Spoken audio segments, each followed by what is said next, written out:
बहस होगी पाकिस्तान और अमेरिका से जुड़े इश्यूज पर।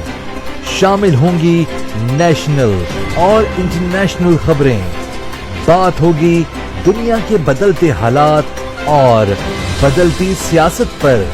बनेंगी सेलिब्रिटीज इस प्रोग्राम का हिस्सा और दिए जाएंगे जवाबात अहम सवालों के।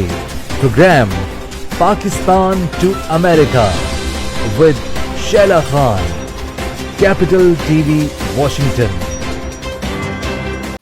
अस्सलाम वालेकुम नाज़रीन, पाकिस्तान टू अमेरिका के साथ मैं हूं शैला खान और आप देख रहे हैं कैपिटल टीवी वॉशिंगटन।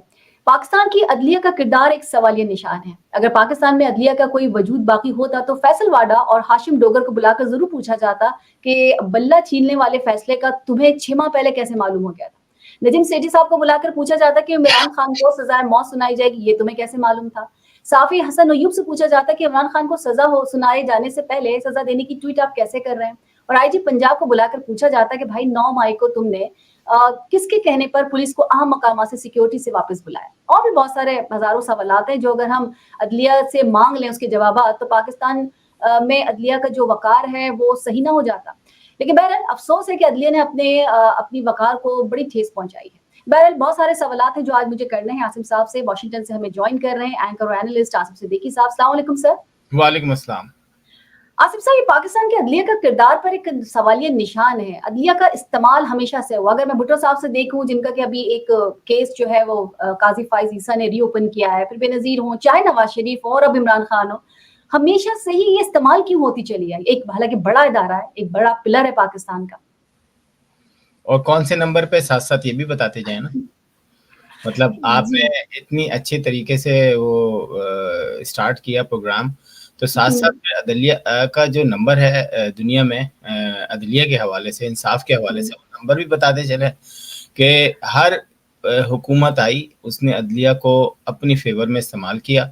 क्योंकि जो जजेस हैं, अगर आप इन जजेस के साथ बैठें और 10 मिनट बात करें तो फिर आपको अंदाजा होगा कि किस किस्म के गंदे लोग इस अदलिया के ऊपर बैठे हुए हों, चाहे वो नीचे निचली अदालत में हो, चाहे वो हाई कोर्ट में हो, चाहे वो सुप्रीम कोर्ट में हो।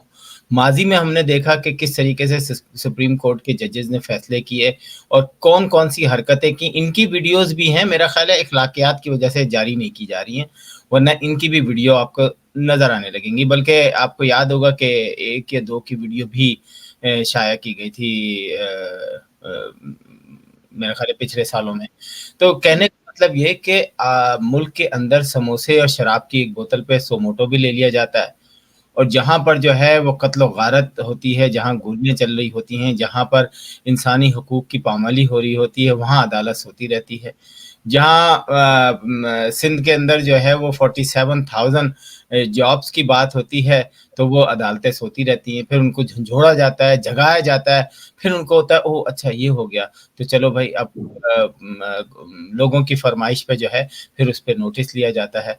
तो अदालतों के ऊपर तो आप ना जाएं, हमारी अदालतें हों या हमारा सियासी निज़ाम हो, सियासी निज़ाम पर क्वेश्चन मार्क हो सकता है, लेकिन मेरा कहना यह है कि सियासी निज़ाम जो है ना वो सिस्टम के अंदर रहकर आप चेंज कर सकते हैं इस्टेब्लिशमेंट के गलत कामों को। मैं, आप और पूरी पाकिस्तान की जो अवाम है वो इस बात को बड़ी अच्छी तरह समझती है कि पाकिस्तान की इस्टेब्लिशमेंट का पाकिस्तान के सियासी निज़ाम के अंदर दखल अंदाजी जो है वो आइन के खिलाफ है, नहीं होनी चाहिए। लेकिन उसको आप सिस्टम में रह के ख़त्म कर सकते हैं। वो ये नहीं कर सकते कि मैं जो हूँ बस एकदम खड़ा हूँ और इनकलाब आए और लोग आपस में गुत्थम गुत्था हो जाएं, 2-4 लाख लोग मर जाएं और फिर माशाल्लाह के रूप में आप अगले 50 साल, 10 साल, 5 साल फिर से दोबारा देखें और फिर पाकिस्तान। अच्छा ठीक है, आप कह रहे हैं कि जी सिस्टम में रह के तो तनकीद भी होती है। तनकीद तो बर्दाश्त ही नहीं है, ना अदलिया को बर्दाश्त है ना किसी और को। सोशल मीडिया के खिलाफ, सोशल मीडिया जो कैंपेन चलती है अमूमन लोग जो चलाते हैं सोशल मीडिया के खिलाफ, वहां पर ये हुआ है कि बहुत सारे लोगों को जो सीनियर सहाफी हैं, मुतिल्ला जान भी है, सरल मेडा भी है, साबिर शाकिर है, शाहीन सबाई है, अदिल आजा है, अदिल आजा को तो छोड़ दीजिए, समर अब्बास है, असद तूर है, सिद्दीक जान है, इकरारुल हसन है, इन सब पर सुप्रीम कोर्ट के सहाफियों के खिलाफ कार्रवाई करने का कह दिया था, सो उनको रोक दिया गया है। लेकिन मैं ये पूछना चाहूंगी कि क्या आम शहरियों के बारे में मुख्तलिफ है, यानी तज़यीक तो शायद नहीं करना चाहिए, लेकिन क्या तनकीद भी नहीं करना चाहिए? देखिए, हर चीज का एक तरीका होता है। इकरारुल हसन क्या माशरे में ऐसा मकाम रखते हैं कि वो सुप्रीम कोर्ट पे तनकीद करें? क्या उनका अपने अमाल ऐसे हैं? मैं आपकी कई स्टोरियां इकरारुल हसन के हवाले से कर दूं जो वो कंट्रोवर्शियल हुए हैं और कहीं ना कहीं वो गलती पर है, लेकिन वो अपने आप को एक खास किसी एजेंडे पर आके जब आप तनकीद करेंगे तो आपको क्वेश्चन मार्क बनेंगे। असद तूर को बहरहाल आप कह सकती हैं कि बहुत अच्छा जर्नलिस्ट है, ये है, लेकिन जब आप बायस होते हैं ना तो आपको नजर आना शुरू हो जाता है। आप मतीउल्लाह जान है और जितने भी लोग हैं वहां पर आपको नजर आने लगता है कि आज ये शख्स जो है इस गवर्नमेंट से मुतासिर होके इसी तरफ चल निकला है। मुझे बहुत सारे जर्नलिस्टों से इख्तलाफ होते हैं, लेकिन वो जर्नलिस्ट जब वक्त के साथ चेंज होते हैं और वो सही सूरत हाल पेश कर रहे होते हैं तो नज़र आ रहा होता है कि नहीं यार, ये बंदा तो सही है। बेशक इसकी 5 स्टोरियां ख़राब थी, लेकिन ये जो 2 स्टोरियां की है ना, ये बड़ा दिल को लगी है। और फिर एक सबसे बड़ी बात है कि इंसान किसी हाल में खुश नहीं रहता। मैं और आप जो हैं वो एक ही बात पे लड़ भी सकते हैं और उसको एक्सेप्ट भी कर सकते हैं और ये भी कह सकते हैं कि जी तुम झूठे हो या मैं झूठा हूँ या आप झूठी हैं। तो पाकिस्तान के अंदर जो सियासत जो उसका मेन पिलर कह लें, सियासत का जो फाउंडेशन है ना, उसको तो इस पूरे सिस्टम ने खत्म ही कर दिया। स्टूडेंट पॉलिटिक्स जो है वहां से बीज बोई जाती है, वहां से सियासतदान जो है पहली सीढ़ी पर कदम रखते हैं, फिर दूसरी पे, फिर तीसरी पे, फिर काउंसलर आता है, फिर उसके बाद मेयर आता है, फिर MNA MPA, उसके बाद मुल्की सियासत में लोग हिस्सा लेते हैं। हमने जो बेसिक फाउंडेशन थी उसको खत्म करके गटर के ढकने लगाता है MNA और MPA।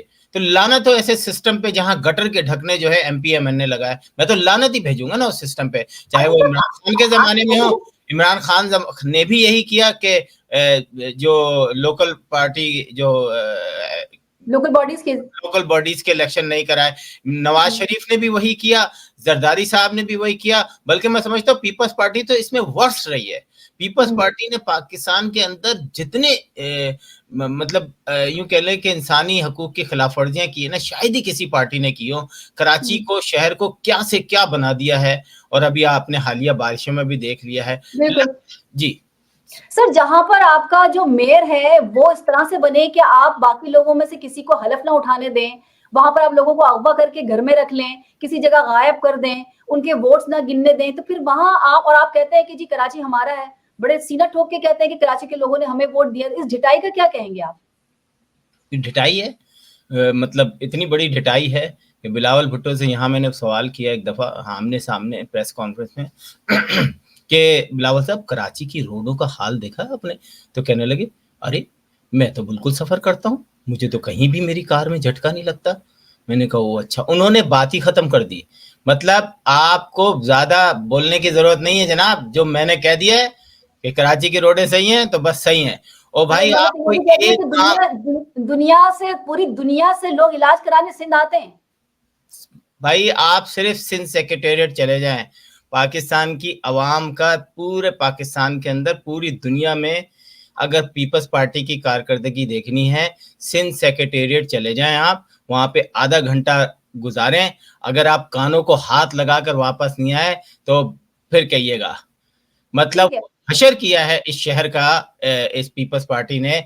और अभी जो इम्तिहानात के रिजल्ट आए हैं उस पर भी बात करेंगे इंशाल्लाह।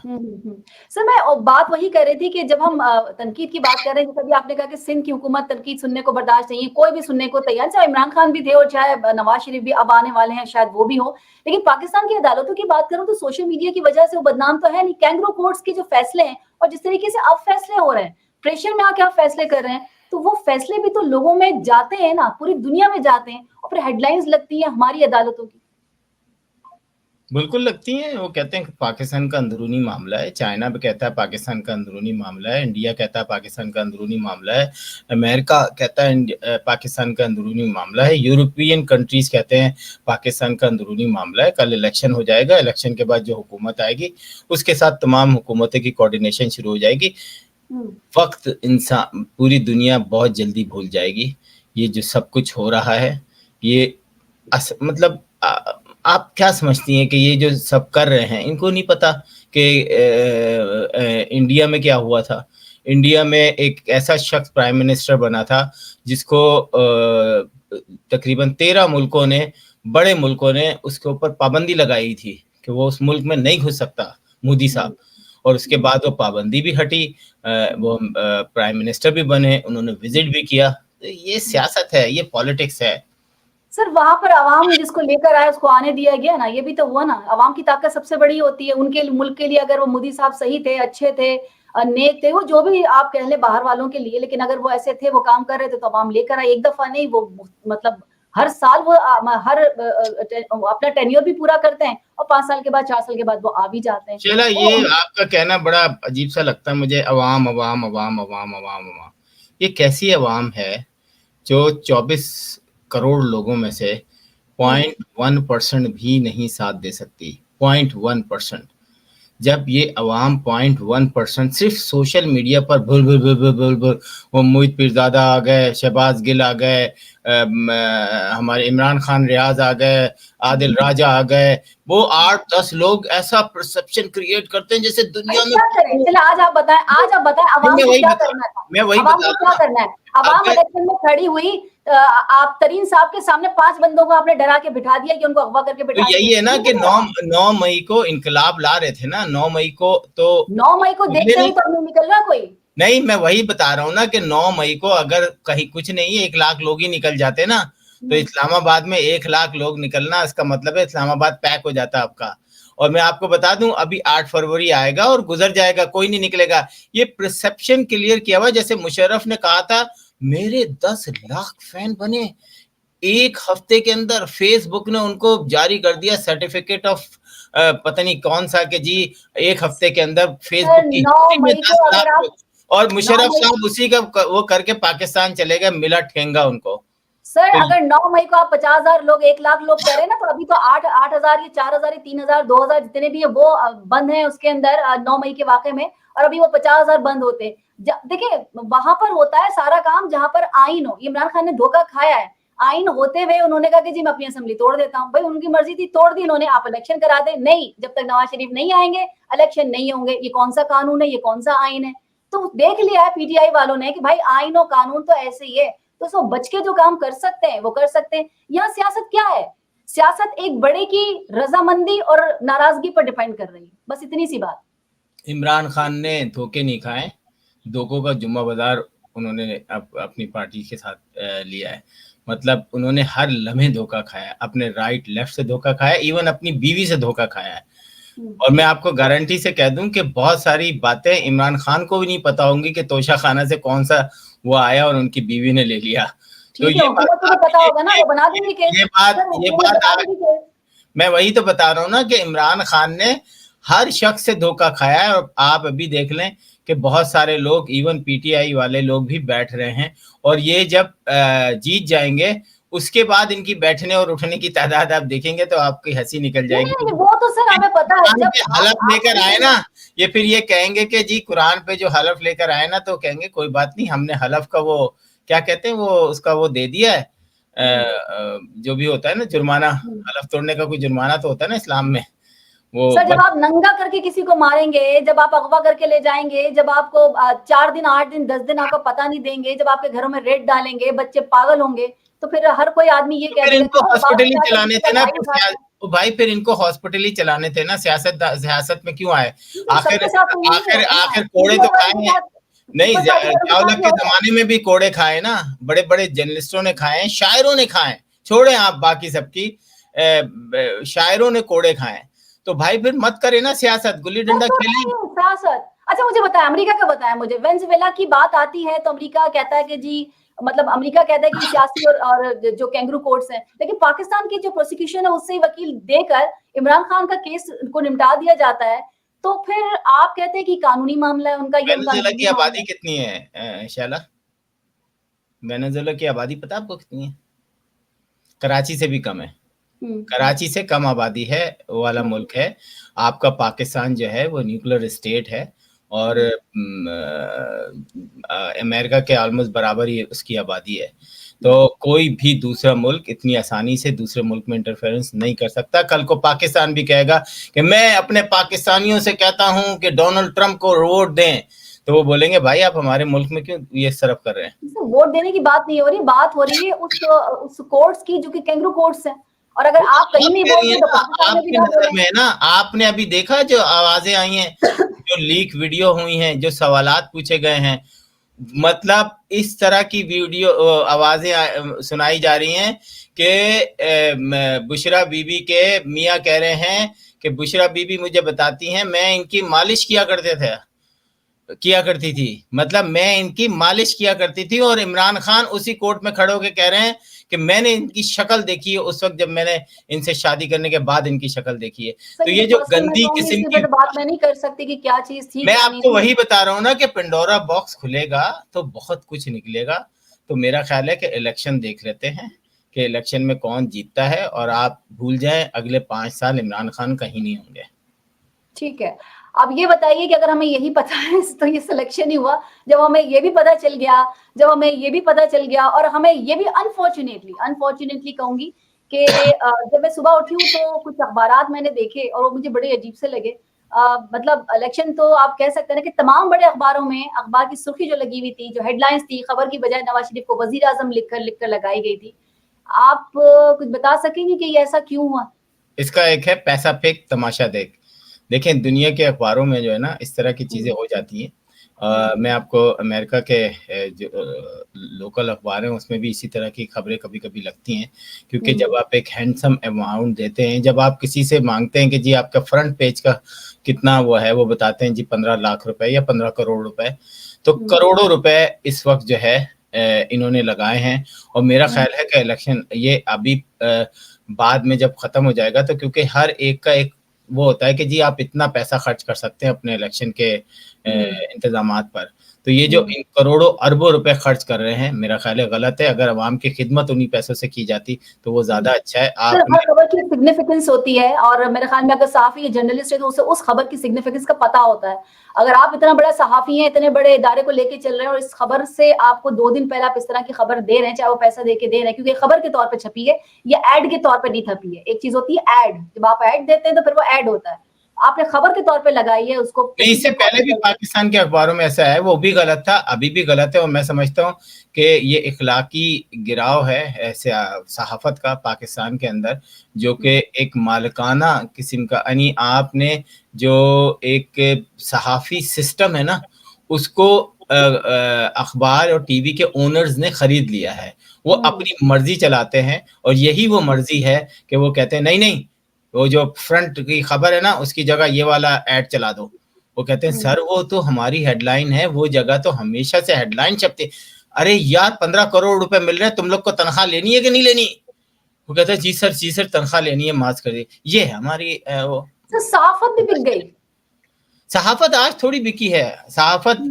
अब हामिद मीर को आपको याद होगा कि शेख रशीद से उन्होंने एक दिन पहले इंटरव्यू किया, यानी दूसरे दिन शेख रशीद का इंतखाबात होने थे, और हामिद मीर ने उनके तमाम खट्टा चट्टा खोल दिया, और उसके बाद वो बेड़ा गर्क हो गया शेख रशीद का। और शेख रशीद कहते हैं कि मैं ये प्लानिंग के जरिए क्या है। तो मैं समझता हूँ हामिद मीर तो मरने के बाद, मतलब मरने के करीब आ गए थे, उसके बाद भी शायद उन्होंने सच बोलना नहीं शुरू किया।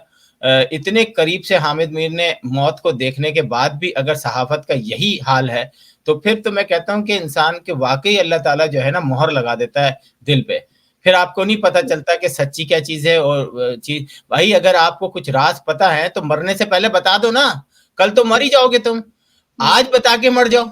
नहीं, वो पता नहीं इनका जमीर कब जागेगा। मेरा ख्याल है 2 गोलियां और पड़ेंगी फिर जिंदगी हो गई, तो फिर बोलेंगे अल्लाह ताला ने मुझे नई जिंदगी दी, आइंदा से मैं सच बोलूंगा। अच्छा, कराची के जरा हालात सुन ले, पाकिस्तान के तो आपने सुन लिए। अभी कुछ अर्से पहले हुआ ये था कि मतलब कहा ये गया कि मशीन है OMR, उसकी बजाय मतलब मशीन ने 2 की बजाय सिर्फ 1 हिस्से को सिस्टम में महफूज करके नतीजा बनाया था मैट्रिक का। तो तालिब इल्म जो थे वो फेल हो गए थे, और सारा का सारा उन्होंने ब्लेम डाला कि जी ये उसकी वजह से था, एक सिस्टम जो था वो खराब हो गया था। और मैट्रिक बोर्ड में ऑप्टिकल मार्क जो रिकग्निशन OMR मशीन है उसकी गलती की वजह से ये बच्चे फेल हुए थे। तो दोबारा उन्होंने उस मशीन को ठीक करके 2000 के करीब तलबा के नताइज को दुरुस्त कर दिया था, बच्चों को कामयाब करार दे दिया था। अब हुआ ये कि हालिया जो कराची है उसके तलबा इसमें साल 21 और 22 की जो इम्तिहानी मराकज़ थे उनमें जालसाजी के जरिए फेल किया गया। 11वीं जमात के 70% तलबा को फेल कर दिया गया और एमडी केट के 80 से 90% लोगों को महरूम किया गया। फेल होने वाले जो थे वो इंटर के तालबा और तालबात थे जो कि मैट्रिक में उनके A1 या फिर A ग्रेड उनका था और उन बच्चों को फेल किया गया था। कराची बोर्ड में 11वीं जमात के इम्तिहानात में तलबा की तकरीबन निस्फ से ज्यादा तादाद जो थी उन्होंने मतलब फेल किया। कितने सारे लोगों ने एहतजाज किया। सिंध प्रोफेसर एंड लेक्चरर्स के रहनुमा थे, उन्होंने कहा कि नताइज इतने हैरान कुन कि हमने कभी देखे नहीं थे। मैं आपसे पूछना ये चाह रही हूँ कि इस तरह के जो नताइज, इस तरह के मसाइल, इस तरह की चीजें, मतलब हम कहाँ जाके ठहरेंगे?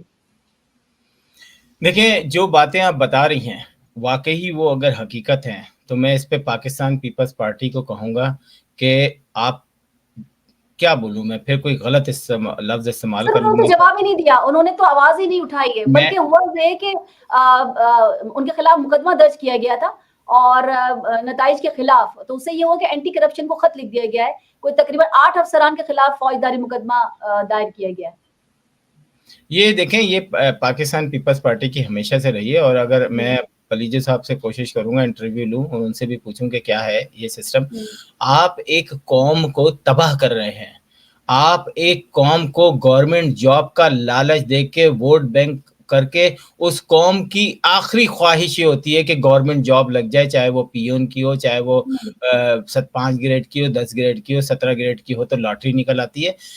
इसके अलावा आपके पास, उनके पास आप कोई दूसरी चीज नहीं है। पाकिस्तान पीपल्स पार्टी, मैं समझता हूं कि कराची या सिंध के शहरों में रहने वाले लोगों को इस पे एहतजाजन पाकिस्तान पीपल्स पार्टी को वोट नहीं देना चाहिए। बेशक वो किसी को भी वोट दे दें, जाके वो अपना वोट जाया कराएं, लेकिन पाकिस्तान पीपल्स पार्टी को वोट देने का मतलब है ये जो अभी हालिया उन्होंने पढ़ाई के ऊपर किया और किसी किस्म का कोई एक्शन इस तरह नहीं लिया गया, जो हमने देखा है कि इनको तो दोबारा से सिंपल, इसमें क्या होता है भाई, दोबारा से कॉपियां चेक होंगी और उसमें जो है ये मैं इस सिस्टम में रहा हूं, मुझे पता है कि अगर आपकी एक कॉपी वो होती है, उस कॉपी को सेव करके रख दिया जाता है, एक कोड लगा के रख दिया जाता है, उसके बाद आप उस दोबारा कॉपी चेक कर सकते हैं, तीसरी बार भी उसको कॉपी को चेक कर सकते हैं। तो लानत हो आपके इस सिस्टम के ऊपर। पाकिस्तान पीपल्स पार्टी को कह रहा हूं कि अगर आपने बच्चों के साथ ये इंसाफी की है, बेइंसाफी की है, तो आने वाले दिन जो है वो अल्लाह ताला ही आपसे हिसाब लेगा, क्योंकि जिस तरीके का आपका अमल है, बंदे में तो इतनी हिम्मत नहीं है। मेरी भी यही है अल्लाह ताला से, अगर आप लोगों ने वाकई ये काम किए हैं, आपको पता है कि आपके बंदों ने काम किए हैं और आप कुछ नहीं कर रहे, तो अल्लाह ताला आपको गारत करे। और क्योंकि अब बच्चों का मुस्तकबिल, 2 चेयरमैन हैं, इम्तिहानी कंट्रोलर्स हैं, उस समेत 8 अफराद के लिए इन्होंने मुकदमा दर्ज कराया। आप अंदाजा लगाइए कि किस लेवल पे काम हुआ होगा, कितनी बड़ी तादाद है कराची की, जो आगे बच्चे जो है वो मेडिकल में जाएंगे, इंजीनियरिंग में जाएंगे, उनका फ्यूचर बनेगा। पहले ही कोटा सिस्टम पे जो 95% लेने वाले को मेडिकल कॉलेज में दाखिला नहीं मिलता और 53% वाला आके मेडिकल कॉलेज में दाखिला लेता है। तो ये जो बेइंसाफियत, ठीक है पहले था, अब तो नहीं है ना, अब तो आपके पास भी मेडिकल कॉलेज है, अब तो हटा दो नहीं। लेकिन ये इमरान खान के दौर में इस कोटा सिस्टम को परमानेंट नहीं किया गया, बल्कि हमेशा के लिए कर दिया गया। तो ये जो नाराजगी या मेरी इमरान खान से जो बहुत सारी चीजें इस पर वो होता है, उसमें से एक ये भी है कि तुम्हारी आंखें बंद थी, तुम अंधे थे, लेकिन वो अंधा था, और फिर कहते हैं कि कराची वाले वोट देंगे इमरान खान को। देखिए ये तो सिंध हुकूमत का काम था सर, ये तो सिंध हुकूमत का काम था। सिंध में जो महाजरों की या एमक्यूएम की जिस तरह की पोजीशन है, और एमक्यूएम ने क्या किया, सारी जिंदगी जिस तरीके से रहे, उन्होंने सिर्फ खाया है और तो कुछ नहीं किया, अवाम के लिए तो कुछ नहीं किया, सिस्टम पे काम नहीं किया। अभी जब देखे ना अल्ताफ हुसैन का कह रहे हैं, मैं समझता हूँ बहुत अकल, मैं तालियां बजाऊंगा कि अल्ताफ हुसैन के लोगों को जो है इस वक्त इलेक्शन लड़ने की इजाजत दे दी गई है, हक परस्त जो भी नाम है उनका, ताकि ये खौफ खत्म हो जाए। या तो अल्ताफ हुसैन इस इलेक्शन में दफन हो जाएंगे या चिंगारी शायद थोड़ी सी बाकी रह जाए। ये दो वफा परस्त के नाम से उन्होंने हिस्सा लेने का ऐलान किया, लेकिन बड़ा अजीब है ना कि आप जब 2 से 3 दिन रह गए, जब आप ऐलान कर रहे हैं, मैंने आपको बताया ना, ये भी एक प्लानिंग है। इस इलेक्शन में अल्ताफ हुसैन हमेशा के लिए दफन हो जाएंगे।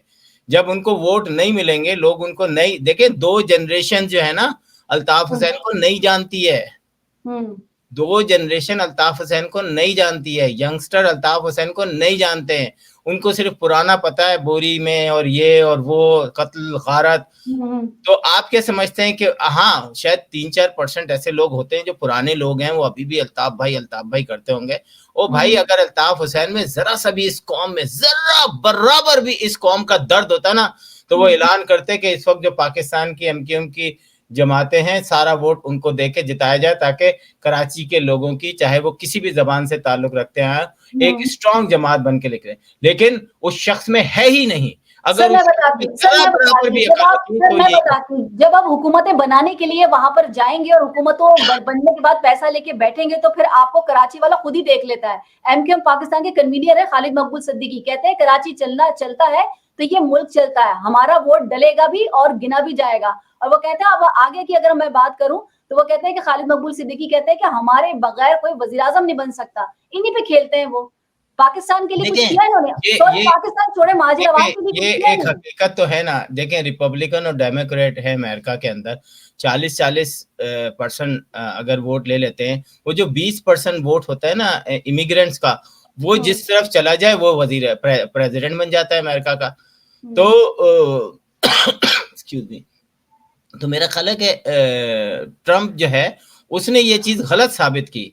उसने इतने वोट लिए, उन्होंने कहा मुझे इमिग्रेंट्स का वोट ही नहीं चाहिए, और आने के बाद उसने इमिग्रेंट्स के खिलाफ जो जबरदस्त तरीके से फैसले लिए हैं, जो अमेरिका के लिए कहीं ना कहीं अच्छे हो सकते हैं लेकिन इमिग्रेंट्स के लिए अच्छे नहीं थे। तो पाकिस्तान जो है वो देखें, एक अभी बहुत साल चाहिए, अभी बहुत बिलावल आएंगे, अभी बहुत शरीफ आएंगे, उसके बाद हल्के हल्के लोगों को सीखना। ये एक बीज तो बो दिया गया है कि पाकिस्तान के अंदर, और ये अब सिलसिला शुरू हो गया। हो सकता है अगला सिलसिला, अगला इलेक्शन इससे भी टफ हो, क्योंकि जो यंग जनरेशन है ना, उनको एक चीज का तो अंदाजा हो गया है कि कौन इस मुल्क के साथ है और कौन नहीं है। सर, अगर आप एमक्यूएम की बात कर रहे थे ना, मैं आपको छोटा सा वाकया बता देती हूँ। कराची नाजमाबाद नंबर 2 में पीपल्स पार्टी और एमक्यूएम के कारकुनान के दरमियान झगड़ा हुआ, फायरिंग का तबादला हुआ। एमक्यूएम पाकिस्तान के कारकुन फराज जहां बहक हुआ, 2 गाड़ियों को नजर आतिश कर दिया गया। झगड़े के दौरान जदीद असला इस्तेमाल किया गया। और जी और अब अभी में बगावत के पर्चे जो है वो अब आप पीटीआई पे कटवा लीजिएगा, और आप अगर गद्दारी के हैं तो फिर आप उस पर करवा लीजिएगा। आजादाना तौर पर इस्तेमाल हुआ, और ये भी जदीद असलह का। और जब पीपल्स पार्टी और दोनों, आप जरा इनमें से किसी को आप रेड तो करवा लीजिए, आपने किसी बंदे को उठा तो लिया हो, किसी ने कोई सुनवाई तो की हो, किसी ने एक दूसरे के खिलाफ एफआईआर कटवाई हो, या कोई पकड़ा गया? अरे शैला, ये लियारी गैंग वॉर हुआ था, इसमें क्या हुआ था, लियारी के अंदर से टैंक, बाकायदा 10 शिकन तोपें चली थी, रॉकेट लॉन्चर गाड़ियों को मारा गया था, कितने लोग गिरफ्तार हुए। जो बाकायदा सुप्रीम कोर्ट से आया था कि 340 कत्ल किए हैं रावण वार ने, वो आज कहाँ हैं। लियारी का जो सबसे बड़ा बदमाश था वो आज कहाँ है। तो ये पाकिस्तान की बदनसीबी है कि हमने डाकुओं और लुटेरों को अपनी जेबों में रखा हुआ है, वक्त पे इस्तेमाल करते हैं, उसके वापस जेब में डाल लेते हैं और सही वक्त का इंतजार करते हैं। सर, अब मैं आपको मतलब चीजें मैं आपको इसलिए बता देती हूँ कि पाकिस्तान में तो शायद आपको अंदाजा है कि जिस तरह के हालात चल रहे होते हैं, आपको अंदाजा है कि मतलब इससे पहले भी बहुत सारी चीजें होती रही हैं, लेकिन डेरा इस्माइल खान में थाना चौधरा के मकाम पर उसकी जो इमारत थी, उस पर तैनात जो पुलिस एहलकार थे, उन पुलिस एहलकारों को दहशतगर्दों ने रात गए स्नाइपर से निशाना बनाया। उनके पास नाइट विजन कैमरे भी थे। दहशतगर्दों ने थाने में घुसकर जो है दस्ती बमों से हमला किया। और जब अगर हम वैसे बात करें, 10 अफराद 10 पुलिस एहलकार शहीद हुए। DGISPR से जब भी मालूम किया गया, पहले भी और अब भी जब भी उनसे मालूम किया, उन्होंने कहा कि नहीं जी ऐसी कोई चीज नहीं है, पाकिस्तान में दाइश का कोई वजूद ही नहीं है। ऐसी तंजीमें, मैं आपसे पूछ रही हूँ, ऐसी तंजीमें वजूद में हैं, वो आती है पाकिस्तान में हमला करती, सरेआम घूम फिर रही होती है, लेकिन हमारी ISPR क्यों ये कह रही होती है कि ऐसी किसी चीज का या ऐसी किसी ग्रुप का कोई मतलब वजूद ही नहीं है? क्योंकि हमारे यहाँ जो जर्नलिस्टिक सिस्टम है ना, जो सहाफ़ी सिस्टम है, वो कहीं ना कहीं कंप्रोमाइज़ है। हामिद मीर जैसे लोग जो हैं वो भी कंप्रोमाइज़ हैं। वो तो बड़े जर्नलिस्ट हैं ना, वो ये सवाल कर सकते हैं। तो और भी हैं, उनके अलावा तो और बहुत सारे। मैं वही कह रहा हूँ कि जैसे राहिल शरीफ से पूछा गया था यहाँ पर कि जी दाइश है, तो उन्होंने मना कर दिया था, नहीं दाइश का कोई नहीं। उसके थोड़े अरसे के बाद कुछ हुआ था और दाइश ने कबूल किया था। तो कहने का मकसद ये है कि ISPR भी वो अक्ल कुल समझते हैं अपने आप को। वो समझते हैं दुनिया बेवकूफ़ है, हम जो कह देंगे वो पत्थर की लकीर है। और दूसरे ये कि ठीक है, वो तो लाज़िम बात है, वो एक अपना एक वो रखते हैं, उनको एक पूरा सिस्टम चलाना होता है। लेकिन हमारी सहाफ़ती बरादरी जो है ना, उनसे ये नहीं पूछती कि जनाब ये तो 10 लोग मरे हैं, ये किसने मारे हैं, जवाब दें। और अगर आप जवाब नहीं देंगे तो फिर हम जवाब देंगे। मैं यही तो कहता हूँ कि अगर मैं किसी प्रेस कॉन्फ्रेंस में गया हूँ तो मैं डायरेक्ट जाके सवालात पूछूंगा, अगर मुझे जवाबात मिल गए तो सही है, लेकिन अगर मुझे वो प्रेस कॉन्फ्रेंस ही अटेंड करने नहीं दी जाएगी तो फिर जो मेरा प्रोग्राम होगा वो परसेप्शन पे होगा, जो मैंने सुना है, जो मुझे कंफर्मेशन मिली है, जो मेरे सोर्सेज ने मुझे बताया है, फिर उस पे होगा, और वो कहीं ना कहीं सही भी हो सकता है। तो ये जो बड़े जर्नलिस्ट हैं ये कंप्रोमाइज हैं, और मेरा ख्याल है पाकिस्तान की सबसे बड़ी बदकिस्मती भी यही है कि ये कहीं ना कहीं ताकत से, कहीं ना कहीं पैसे से बिक जाते हैं। जब आप शाम को कर्नल, ब्रिगेडियर और जनरल के साथ डिनर करेंगे और सुबह ब्रेकफास्ट करेंगे, तो फिर आप कैसे उनकी खबरें दे सकते हैं? ये तो आप बिल्कुल सही कह रहे हैं। आप देखें ना, देखिए पीटीआई के रेहान ज़ैब थे, उनको कत्ल हुआ, उनको शहीद कर दिया गया, कत्ल कर दिया गया। गरीदा फारूकी साहिबा ने लंबे ट्वीट लिखकर पीटीआई पर जिनका ये बंदा है, उन पर रेहान के कत्ल का इल्जाम लगाया। चंद घंटों के बाद दहशतगर्द तंजीम जो खुद थी दाइश, उसने बयान जारी कर दिया कि मैं इसकी पूरी जिम्मेदारी लेता हूँ। और उनकी अब मैं ये पूछ रही हूँ कि सहाफी जो हैं इस तरह के, जो बगैर किसी के मतलब मालूम किए, या आप कह रहे हैं जिस तरह के कंफर्मेशन किए, इस तरह का कोई भी आप इल्जाम लगा देते तो कितनी बड़ी जिम्मेदारी बनती है आपकी। आप थोड़ा सा रुक तो जाती। नहीं, देखिए पाकिस्तान के अंदर मेरे ख्याल है अब तक एक 137 मेरा ख्याल है नंबर हो गया जो जर्नलिस्ट की डेथ हुई है, लेकिन सिर्फ चंद जर्नलिस्टों का नाम लिया जाता है, जिसमें अरशद शरीफ हैं या और 2-4 ऐसे जर्नलिस्ट हैं, बाकी जर्नलिस्टों का नाम नहीं लिया जाता। और वो बड़े इम्पोर्टेंट पैकेज पे काम कर रहे थे, कोई ज़मीनों पे काम कर रहा था, कोई कह रहा था कि कराची का 98 किलोमीटर का जो साहिल समंदर है वो अवाम के पास क्यों नहीं है, वो भी चला गया इस दुनिया से। कोई डिफेंस जो प्लाट है उनके ऊपर बात कर रहा था, कोई बिलावल की नाजायज जो उसने अपने घर के आसपास लोगों से जबरदस्ती घर लिए थे, औने पौने खरीदे थे, कोई उस पे स्टोरी कर रहा था, वो उठ जाता है। कुछ हमने जर्नलिस्ट देखे जो महीनों के अंदर जो है वो करोड़पति बन गए, क्योंकि उनके पास खबर थी, उस खबर को उन्होंने बेच दिया। तो हमें ऊपर जब थोड़ी जाना है। और मेरा ख्याल है पाकिस्तान का माहौल यह है कि या तो बिक जाओ या मर जाओ। तो वो कहते हैं भाई फिर बिक ही जाओ, मरने का तो अभी शौक नहीं है मैं, तो बिक रहे। तो सर हम तो फिर ये कहें ना कि अगर तो किसी को लाना है वो भी कोई लेकर आ रहा है, अगर कोई खबर देनी है उसको भी प्रूफ नहीं करना है, वो भी मैं डर रहा हूँ। हालांकि डरने वाला सवाल नहीं होता। हमने तो गरीदा फारूकी साहिबा की जो तस्वीरें देखी, जो उन्होंने खुद पोस्ट की अपने ट्विटर पे, वो बड़े लोगों के साथ ही थी, उन्हीं लोगों के साथ थी। अच्छा, ये मसला ये कि इस तरह के लोग जो होते हैं वो उन लोगों के साथ मिलकर तस्वीरें भी शेयर कर रहे होते हैं और बता रहे होते हैं, डरा रहे होते हैं लोगों को कि देखिए जी हमारे ताल्लुकात किन लोगों से है। तो उसका इस्तेमाल भी तो कर रहे होते हैं ना आप लोग, अगर पैसा ले रहे हैं या नहीं ले रहे, आपकी वफादारियां आप, लेकिन उसका इस्तेमाल भी तो कर रहे होते हैं। तो फिर पाकिस्तान तो अल्लाह मालिक है।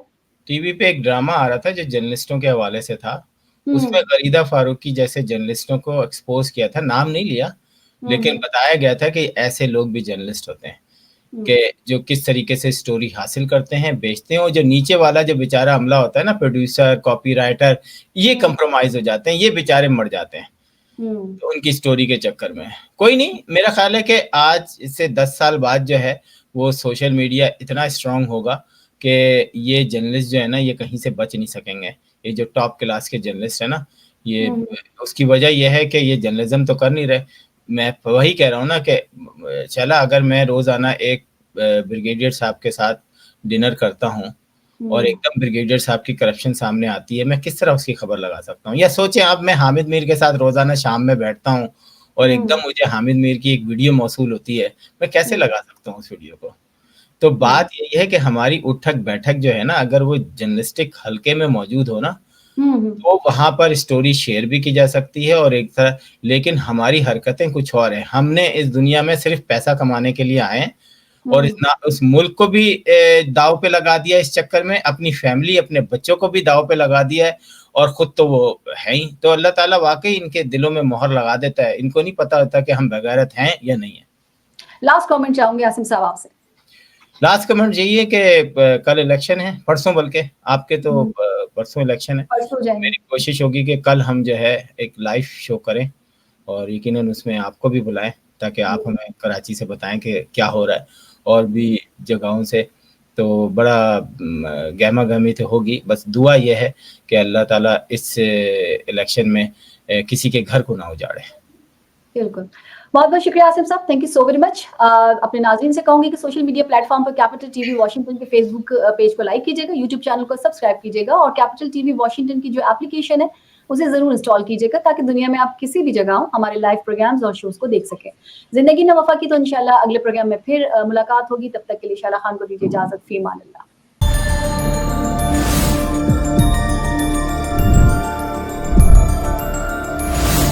You are watching Capital TV Washington, the best South Asian TV channel in North America.